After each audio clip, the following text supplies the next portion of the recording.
All right, so it was probably 1998 when, as a youth pastor, God began to just really burden my heart to look for a place to take our students, parents, babies, to a place that was, I guess, really as aggressive about going after Jesus as what God had kind of birthed within my heart. And of course, I knew Brody Holloway from our time together serving at another camp, and so gave him a call, heard about Snowbird Wilderness Outfitters, and came out here in 1998. And of course, at that time, none of this was here that's here now. It was just this snack shack down there, so all these buildings were kind of combined into one.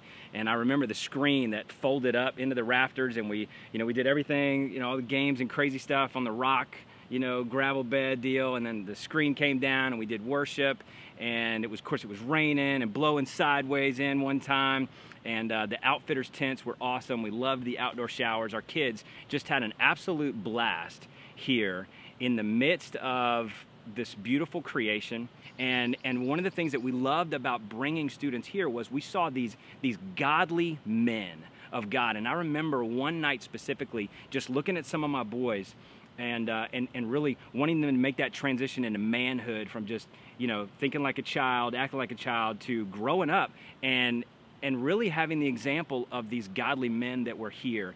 And there was something just very specific that night that I can remember shoving the microphone in some of our boys' faces and saying, "You tell us right now what it is that God is impacting your life with and how he's doing it." And it was a lot of the leaders that were here who were just on fire for Christ and had this zeal for Jesus in that chapel way back in the day with the big kahuna, and Brody were there, and the staff that was there. It was just an unbelievable experience that today one of the pastors at our church plant was here on that trip, and God radically impacted his life. When I asked him today, what was it in your life that really catapulted you to really taking a hold of the gospel of Jesus Christ, and he'll go back to some Snowbird memories. This place for me really shouts Psalm 66:16 that says, "Come and listen, all you who fear God,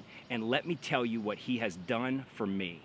And over my past 19 years of bringing students here, I think that's been the thing that I continue to see over and over again, from the counselors to kitchen people that we talk to as we're going by with the correct posture, getting our food, to the messages, to the worship. It's, hey, God has radically changed our lives, and we invite you to come and listen to what Almighty God has done in us and redeemed our lives and can redeem you as well.